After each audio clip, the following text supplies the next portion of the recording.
ابن الجوزی کہتے ہیں کہ سستی کا سب سے مفید ترین علاج یہ ہے کہ محنت کرنے والے لوگوں کی سیرت میں غور کریں، محنت کرنے والے لوگوں کی سیرت میں غور کریں کہ بڑے بڑے لوگوں نے کیسے کام کیے.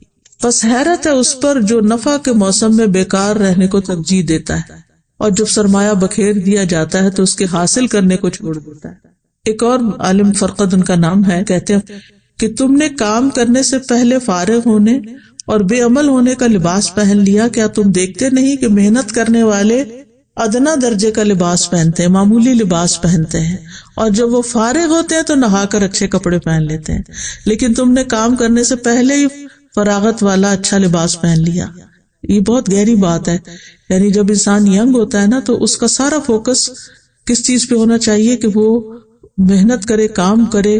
اور علماء کی سیرت اگر ہم پڑھیں تو حیرانی ہوتی ہے کہ کس طرح ان کے پاس بعض اوقات لباس تک بدلنے کا وقت نہیں ہوتا تھا. بعض اوقات یہ نہیں کہ سستی پاری نہیں کرتے تھے، یعنی ان کی پرائرٹیز کچھ اور ہوتی تھی. اور پھر یہ کہ بعض اوقات پکانے کا وقت نہیں، کھانے کا وقت نہیں، لیکن وہ اپنے کاموں میں اتنے جتے ہوئے ہوتے تھے. اور پھر آج تک ان کے نام تاریخ میں زندہ ہیں، ان کی سیرت ہم پڑھتے ہیں اسی وجہ سے نا کہ جب کام کا وقت تھا تو انہوں نے کام کیا، اور اب وہ انشاءاللہ اپنی قبروں میں آرام کر رہے ہوں گے اور فائدہ اٹھا رہے ہوں گے اپنے کاموں کا. کیونکہ دیکھیں اگر بہت سونے کو دل چاہے نا تو میں اپنے آپ کو کہتی ہوں کہ اس زندگی میں تو کام کرنا ہے نا. اللہ کرے کہ قبر آرام کی جگہ تو وہاں تو سونا ہی سونا ہے، سارا آرام مل جائے گا پھر. لیکن اگر آج کام نہیں کیا نا تو کل پھر آرام مشکل ہے. تو یعنی اپنے آپ سے آپ نے خود ہی لڑنا ہے کہ نہیں، نیت کرنی، ارادہ کرنا ہے اور کچھ اپنے ٹارگٹ سیٹ کرنے. تو مجھے امید ہے کہ انشاءاللہ العزیز آپ لوگ اپنی اس کمزوری پہ، بیماری پہ قابو پا جائیں گے. میں یہ نہیں کہتی کہ آپ سب بیمار ہیں، لیکن ہم میں سے ہر شخص کسی نہ کسی درجے میں، کوئی 1%، کوئی 10%، کوئی 20، کوئی 50 اس بیماری کا کسی نہ کسی طرح شکار ہوتا ہے. تو اپنی بیماری کو آئیڈینٹیفائی کر کے اور پھر اس کا علاج کرنا ہے انشاءاللہ العزیز. اللہ تعالیٰ سے دعا ہے کہ وہ ہمیں اس مصیبت سے نجات دے اور ہماری زندگی کا ایک ایک دن بہترین طریقے سے گزرے اور ہم بہترین کام کر سکیں. بارک اللہ فیکم.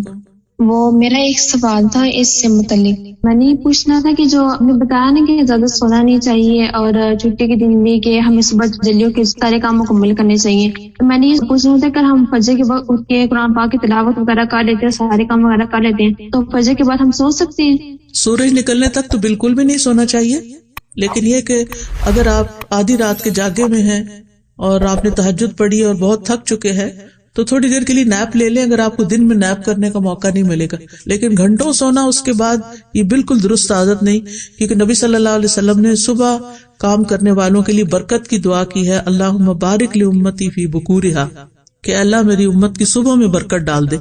Ustaza, I just wanted to share a reflection that Azra Baji shared with us in class today. So, you're talking about productivity and using our time well, and I thought about productive families. And she said, we have to have the team spirit at home, that when everyone do the assigned task, and at the end of the day, we will end up a happy family, and we become helpers to each other. So basically, we are together in this mission. So I just like that reflection because it really shows things start at home, and when you do it as a family, inshallah, as you go out, you will be able to continue as well. جزاک اللہ خیر. کیونکہ یہ بہت اچھی بات ہے کہ اس طرح ایک بانڈنگ بھی بنتی ہے، ریلیشنز اچھے ہوتے ہیں جب سب مل جل کے کام کرتے ہیں. اور اگر امی اکیلی کچن میں کام کر رہی ہوں اور ہم بستر پر لیٹ کے موبائل سے کھیل رہے ہوں تو آپ سوچئے کہ پھر ممی کا پارا کہاں جائے گا اور اللہ تعالیٰ کی ناراضگی کتنی ہوگی کہ ہم کیا کر رہے ہیں. ہم آج بات کر رہے تھے حضرت موسیٰ علیہ السلام اور ہارون علیہ السلام کے کانٹیکسٹ میں، اور سورۃ طٰہٰ آج ہم نے شروع کی ہے. تو اس میں جب اللہ سبحانہ وتعالیٰ ان کو نبوت دیتے ہیں، موسیٰ علیہ السلام کو اور ان کے ساتھ ہارون علیہ السلام کو، تو ان کو جو پہلی بات بھیجتے ہیں مشن پر، تو اذهب انت واخوک بآیاتی ولا تنیا فی ذکری. ابھی جو آپ نے بات کی نا ذکر میں سستی کرنا، تو ذکر جو ہے ایک بوسٹنگ ہے، ایمان بوسٹنگ چیز ہے اور ہر چیز کی بیوٹی ہے. اور ایک کوٹ میں صرف شیئر کرنا چاہتی ہوں، hard work beats talent when talent doesn't work hard. ٹھیک ہے، جزاک اللہ خیر. جی مجھے یہ پوچھنی تھی کہ میں 2 یا 3 دن سے زیادہ ایک چیز کو کنٹینیو نہیں رکھ پاتی، جس میں 2 یا 3 اس سے زیادہ نہیں کنٹینیو کر پاتی. اس کے لیے یہ ہے کہ آپ اپنے قریب کے لوگوں میں سے کسی کی مدد لیں اور ان سے، یعنی جیسے ہوتا ہے نا کہ بندہ خود اٹھ نہیں پاتا تو کوئی ہاتھ پکڑ کے اٹھاتا ہے، تو اسی طرح وتواصوا بالحق وتواصوا بالصبر ضروری ہوتا ہے. کچھ کام ایسے ہیں کہ جو مل کے کریں تاکہ اگر آپ سلپ ہونے لگے تو کوئی آپ کو پکڑ لے. جس طرح ریسرچ کا ہوتا ہے، ریسرچ میں بتایا جاتا ہے کہ 8 سے 10 گھنٹے آپ کی سلیپ ہونی چاہیے، لیکن جب ہم سیرہ پڑھتے ہیں تو اس سے ہمیں یہی پتہ چلتا ہے کہ صحابہ کرام کا کیا طرز عمل تھا، نبی کریم صلی اللہ علیہ وآلہ وسلم کی نیند کتنی تھی. تو ہم اس پر عمل کریں تو ہماری زندگی بہت بہترین ہو سکتی ہے. بالکل. آپ دیکھیے کہ اگر ہم 8 گھنٹے بھی روز سوتے ہیں نا اور 60 سال کی بھی زندگی ہو تو اس کا مطلب ہے 20 سال تو صرف سو کے ہی گزار دیے ہم نے، تو کیا خسارہ کیا.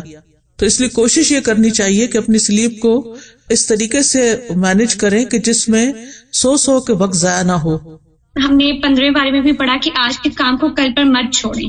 جیسے کہ آج آپ نے بھی بات کی تو میں نے اس ٹائم بھی یہی سوچا تھا، میری نمازوں میں تھوڑی سی میں دیر کر دیتی تھی، لیکن ابھی اس ٹائم بھی میں نے اپنے دل میں عہد کیا اور آج دوبارہ یہ عزم میرا پختہ ہو گیا ہے کہ اب جو ہے میں نے آج کے کام کو کل پہ نہیں چھوڑنا، کیونکہ یہ بھی نفاق کی ایک علامت ہے. انشاءاللہ وہ آپ ایسا ہے کہ آپس میں بڈیز بنائیں کہ جو ایک دوسرے کو پکڑ کے رکھے اور ایک دوسرے سے پوچھتے بھی رہیں کہ تمہارے آج کے یہ سارے ٹارگٹس پورے ہو گئے. یعنی اپنے ٹارگٹ سیٹ کرے کہ اتنی میں نے تلاوت روز کرنی ہے، اتنے اذکار کرنے ہیں، اتنی بک ریڈنگ کرنی ہے، اتنے گھر کا کام کرنا ہے، اتنا ہوم ورک، یعنی سارے کام جو آپ کے کرنے کے ہیں ان کی ایک لسٹ بنی ہوئی ہو، اور اپنے آپ کو خود محاسبہ کریں، چیک کریں آپ سب لوگ. اور پھر جو چیز نہ ہو تو ایک دوسرے سے اپنے ساتھی سے ڈسکس بھی کریں تاکہ وہ آپ کو ٹپس دیں کہ آپ کس طرح آگے بڑھیں. میں یہاں پہ استاذہ ایک بات ایڈ کروں گی کہ جیسے ابھی آپ نے بات کی تھی نا کہ ہمیں اپنے آپ کو مختلف پازیٹیو باتیں بولنی چاہیے اور اپنے آپ کو جیسے پش کرنا چاہیے. تو میں نے استاذہ ایک ریسرچ پڑھی تھی اور مجھے نا بہت زیادہ اس سے اس طرح ہیلپ ہوئی، جس سے اس میں انہوں نے کہا کہ ہمارے برین میں یہ کوالٹی ایبلٹی ہوتی ہے کہ ہم اس کو ری گرو کر سکتے ہیں. جیسے بعض دفعہ ہوتا ہے کہ ہمارے ذہن میں نا کچھ سوچیں بلٹ ہو جاتی ہیں اور ہم اپنے آپ کو کہتے ہیں میں یہ بھی نہیں کر سکتی، مجھ سے یہ بھی نہیں ہوتا. لیکن جب انسان اپنے آپ کو پازیٹیو جملے بولنا شروع کر دے کہ میں یہ کر سکتی ہوں اور یہ ہو سکتا ہے، اور پھر جیسے الحمدللہ مسلمان ہونے کی حیثیت سے ہمیں ساتھ یہ بھی ایڈ کر لینا چاہیے کہ اللہ آسانی کریں گے، اللہ مدد کریں گے. تو میں نے بہت اس میں نا جیسے خود بھی یہ چیز پریکٹس کی اور الحمدللہ اس سے فائدہ بھی بہت ہوا. دوسرا پوائنٹ ایک یہ ہے کہ جیسے آپ نے استاذہ ہمیں جب میرا جینا مرنا پڑھایا تھا نا تو اس وقت ایک آپ نے ہم سے ایکٹیویٹی کروائی تھی اسکیڈول بنانے کی، اور الحمدللہ ویسے تو بہت لوگ اسکیڈولز بناتے ہیں اور دن میں کرنے کے کام لکھتے ہیں، لیکن اس میں جو بہت زبردست چیز تھی وہ یہ تھی کہ اپنے کاموں کو اچیو کرنے میں جو ڈسٹریکشنز اور رکاوٹیں ہیں نا وہ لکھیں. اور اس سے استاذہ مجھے پرسنلی بہت زیادہ ہیلپ ہوئی، کیونکہ بعض دفعہ ہم کوئی کام شروع کرتے ہیں اور پھر بیچ میں ایک ڈسٹریکشن آ گئی، دوسری آ گئی. تو ایک کورس میں ہم لوگوں نے جب یہ ایکٹیویٹی کرائی اور میں نے جب اسٹوڈنٹ سے کہا کہ صرف 3 گھنٹے کا آپ نے اسکیڈول بنانا ہے اور مجھے بتانا ہے کہ پہلے 3 گھنٹے میں کون سی ڈسٹریکشن تھی، اور میں یہ دیکھ کے حیران ہو گئی کہ 80% اسٹوڈنٹس نے کہا کہ فون ہماری سب سے بڑی ڈسٹریکشن تھی، جس کی وجہ سے مثلا ہم ترجمہ نہیں یاد کر سکے، ہم نے تجوید کا لیسن ریوائز کرنا تھا ہم وہ نہیں کر سکے، ہمیں اور کام کرنے تھے. تو پھر الحمدللہ یہ تھا کہ پہلے تو اپنی ڈسٹریکشنز اور رکاوٹیں لکھیں جو اس کام میں آ رہی ہیں، اور دوسرا یہ کہ پھر طریقے سوچیں کہ اس کو ہم نے کیسے اوور کم کرنا ہے. تو انشاءاللہ اگر یہ ایک تو پازیٹیو اپنے آپ کو ٹریگرز دینا اور دوسرا اپنا اسکیڈول بنا کے اس کو فالو کرنا، تو انشاءاللہ یہ چیز بھی ہمیں ہیلپ کرتی ہے کہ لیزینس پہ انسان اوور کم کرے. بارک اللہ فیکم. جزاکم اللہ خیرا کثیرا. جی استاذہ جی، میں سوچ رہی تھی کہ میں نے ایک جگہ کہیں پڑھا تھا، کسی کا کال تھا چھوٹا سا، کسی نے کسی عالم سے پوچھا کہ سستی کا کیا علاج ہے، تو انہوں نے کہا سستی کا علاج چستی ہے. صحیح. بات یہ ہے کہ ہمیں ایکٹیو ہونے کی ضرورت ہے. اگر ہم اپنے ساتھ شعوری ڈیسیژن کر لیں گے تو انشاءاللہ تعالی ہم ایکٹیو ہو جائیں گے انشاءاللہ. استاذہ یہاں پہ آ کے نا مجھے تھوڑا سا کمپیریزن کرنے کا موقع ملا کہ پاکستانی قوم اور یہ جو یہاں پہ جو ہے کمیونٹی، ان میں بیسک فرق کیا، اور وہ ہے مسلسل محنت، مسلسل جو ہے نئی ٹیکنالوجی کو اپنانا، اور لگاتار they work so hard but only for their دنیا. اور میں ایک ابھی پچھلے دنوں ایک رپورٹ پڑھ رہی تھی اور ایک ویڈیو بھی تھی اس سے ریلیٹڈ کہ پاکستانی قوم جو ہے نا اس کا مستقبل اتنا سٹیک پہ ہے کیونکہ انہوں نے محنت کرنی چھوڑ دی ہے اور اب ہر جگہ سکلز والے بندے لیے جا رہے ہیں. یو اے ای کی مثال ہمارے سامنے ہے, مختلف اور جگہوں سے بھی پاکستانیوں کو باقاعدہ نکالا جا رہا ہے اس وجہ سے کہ وہ محنت نہیں کرتے. تو یہ ہماری قوم کی جو ہے نا سستی اور جو محنت نہ کرنے کی عادت ہے, لگژری میں رہنا, یعنی کاہلی میں اور آگے بڑھنے کا جذبہ نہ ہونا, یہ پہچان ہماری قوم کی بنتی جا رہی ہے. مجھے تو اس دن سے اتنی فکر ہوئی ہے, اللہ تعالیٰ ہمیں جگا دے اس سے, آمین. جی استاذہ, ایک بات میرے ذہن میں یہ آ رہی تھی کہ بہت زیادہ سوچنا بھی ہمیں بہت سارے کاموں سے پیچھے کر دیتا ہے. تو یہ ضرور دیکھنا چاہیے کہ ہم جتنا سوچ رہے ہیں اس کے اکارڈنگ کیا اتنا ہی کام بھی کر رہے ہیں, تو اکثر ایسا ہو جاتا ہے. بالکل. استاذہ جی, میں حضرت عمر کا ایک کال پڑھی تھی کہ جس میں وہ کہتے تھے کہ جب بھی وہ کسی نوجوان کو دیکھتے تھے تو ان کو بڑا اچھا لگتا اور اس کا اٹھنا بیٹھنا چلنا بات کرنا, لیکن جب ان کو یہ بتایا جاتا کہ یہ کچھ کام نہیں کرتا تو وہ کہتے ہیں کہ ان کی نظروں سے فوراً گر جاتا تھا اور وہ پھر بالکل اسے بات کرنا بھی پسند نہیں کرتے کہ یہ بندہ جو ہے کوئی کام بھی نہیں کرتا.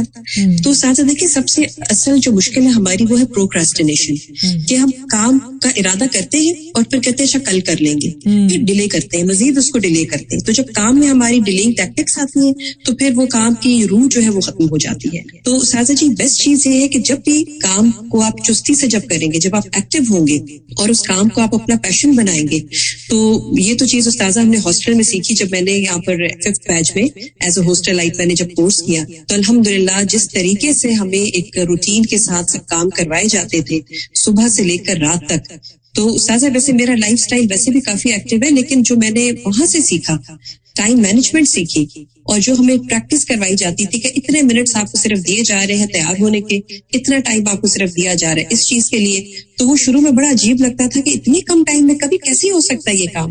لیکن استاذہ آج اس کا ہم دیکھ رہے ہیں, اس کے جو فروٹس ہیں وہ آج ہمیں پتہ چل رہے ہیں کہ اس پریکٹس کا 1 سال کی الحمدللہ کتنے ہم نے اس سے فائدہ اٹھایا. الحمدللہ ایکٹیو لائف پہ ہم چلے گئے کس طرح سے. جی استاذہ, بہت ہی اہم ٹاپک ہے جس پہ بات ہو رہی ہے, اور میں تو ایک ایکسپیرینس شیئر کرنا چاہوں گی آپ کے ساتھ کہ یہ سستی میں ہے نا, یہ ہم دنیاوی معاملات میں بھی کرتے ہیں اور دین کے معاملات میں بھی بہت ہے, خاص طور پہ اپنی صحت کے حوالے سے بھی.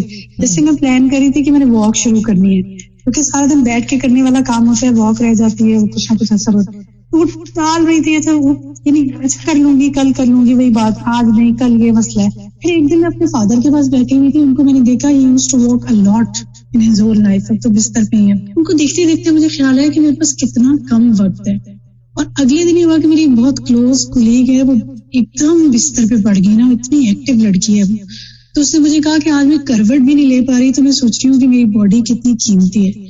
تو میں نے اس دن ریئلائز کیا کہ ہم سوچتے ہیں ہمارے پاس بہت وقت ہے, اچھا کل کر لیں گے, پرسوں کر لیں گے. وہاں سے مجھے خیال آیا کہ واقعی دنیا کے کاموں کے لیے تو اپنی صحت یا دوسری چیزوں کی ہیلدی لیونگ کے لیے بھی ہمیں کوشش کرنی چاہیے, اور آخرت کے لیے اجر کمانے میں تو ہمارے پاس وقت ہے ہی نہیں, کیا پتا اگلا دن نصیب ہے یا نہیں. الحمدللہ I started walk, اللہ مجھے اس کی استقامت دے. تو میں تو بس یہ سمجھتی ہوں کہ ہر دن کو نا ایسا سمجھنا چاہیے کہ بس زندگی کا یہ پتہ نہیں آخری دن نہ ہو, میکسیمم اس میں وہ ڈیڈز کر لیں کہ اللہ راضی ہو جائے ہم سے انشاءاللہ. جی, میں پرسوں کتاب التوحید کا لیکچر سن رہی تھی, تو اس میں وہ بات تو یہی ہو رہی تھی, بہت ہی عمدہ لیکچر تھا کہ بعض دفعہ انسان نیکیاں کرتا رہتا ہے اور پھر سست ہو جاتا ہے, یعنی ارادہ بھی ہوتا ہے لیکن سستی چھا جاتی ہے, تو اس کی کیا وجہ ہوتی ہے. تو اس پہ انہوں نے بہت ساری جو وجوہات بتائیں, ان میں سے ایک وجہ یہ بھی بتائی کہ بعض دفعہ انسان کو جب کوئی نعمت ملی ہوئی ہوتی ہے یا کوئی نیکی کر رہے ہوتے ہیں تو اس کا حق ویسے ادا نہیں کرتے جیسے ہونا چاہیے. جیسے نماز, انہوں نے کہا کہ جوانی میں قوت ملی ہوئی ہوتی ہے تو نماز نہیں پڑھتے, دل نہیں چاہتا, یا پڑھ لیتے ہیں. پھر ایک عمر آتی ہے جب دل چاہتا ہے کہ سجدے کریں, اس وقت صحت نہیں ہوتی ہے. تو انہوں نے کہا کہ یہ جو چیز ہے انسان کے اندر کہ قدر کرنا نعمتوں کی, اور پھر وقت کی, اور اپنے جو فرائض ہیں ان کی, اور واجبات میں سستی نہ کرنا, کیونکہ کچھ چیزیں ایسی ہیں جن میں شاید سستی چل جاتی ہوگی, جیسے دنیا کے کچھ کام ایسے ہیں, لیکن واجبات میں سستی نہیں چل سکتی.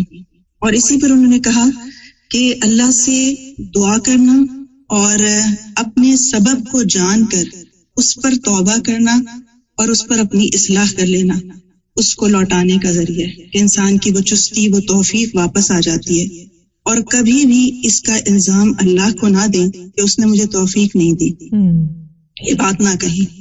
اور آپ جتنا اسباب جانیں گے آپ کو 1 منٹ میں پتہ چل جائے گا کہ آپ کی وجہ کیا تھی. اور پھر انہوں نے کافی اس کی وجوہات بتائی. انہوں نے کہا کہ پھر انسان کو مختلف جو سزائیں ملتی ہیں وہ ریکگنائز نہیں کر رہا ہوتا کہ دنیا میں کیا کیا ہے. جیسے جسمانی سزا بعض دفعہ انسان کو ملتی ہے، جیسے نفسیاتی ڈپریشن. جیسے ابھی آپ نے کہا کہ فارغ ہو کر بھی انسان بعض دفعہ ڈپریشن میں چلا جاتا ہے، صرف یہ نہیں کہ کام نہ ہونے سے. پھر مال میں برکت اٹھ جاتی ہے، خاندان میں لڑائیاں یا بے رخی شروع ہو جاتی ہے. واقعی ایک سستی انسان کو بہت زیادہ پیچھے رہ جاتی ہے، اللہ سے بھی رشتے میں دور کر دیتی ہے اور نیکی سے بھی دور. بالکل.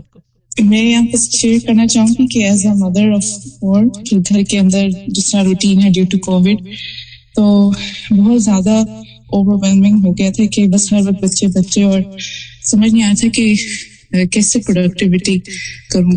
تو میں نے پھر یہ پلان کیا کہ میرا ہر روز منڈے ٹیوزڈے ایسا کچھ نہ کچھ میں نے اپنے آپ کو باندھ کر اپنے آپ کو کسی کورس کے ساتھ یا کسی پڑھانے میں رکھنا ہے تاکہ every day I get this feeling کہ I've achieved something. تو الحمدللہ اس کے کرنے سے یہ ہوا کہ وہ جو ایک گھر کی روٹین تھی سارا وقت بچوں کے پیچھے اور ان کی پڑھائی اور وہ ایک پھر سستی بھی آ جاتی ہے کہ اپنے اذکار اور نمازیں اور قرآن سے دوری فیل ہونے لگتی ہے. تو اس طرح جب باندھا اپنے آپ کو تو I am more productive. I feel so good about myself اور آئی ڈونٹ فیل کہ وہ جو ایک اوور تھنکنگ کر کے آپ انسان جو ہے وہ پریشان ہوتا ہے اور پھر دوسروں کو پریشان کرتا ہے. تو it really help me out to come out of that phase. انسان کو اپنے ٹارگیٹ سیٹ کرنے چاہیے. It's very important as a mother. جو مرضی آپ کے ساتھ ہو رہا لیکن اپنا جو می ٹائم ہے وہ ضرور نکالیں دن میں اور کچھ نہ کچھ اپنے آپ کو کہیں کہ میں نے آج ہی ٹارگیٹ اچیو کر کے ہی سونا. بچوں کے ساتھ پروڈکٹیو رہنا بھی ایک واقعی ایک مثال ہے. اللہ سبحانہ وتعالیٰ ہم سب کو بہترین کاموں کی توفیق دے. تو اللہ کا شکر ہے کہ آپ لوگوں کی اچھی ان پٹ رہی اور میں نے آپ لوگوں سے بہت سیکھا.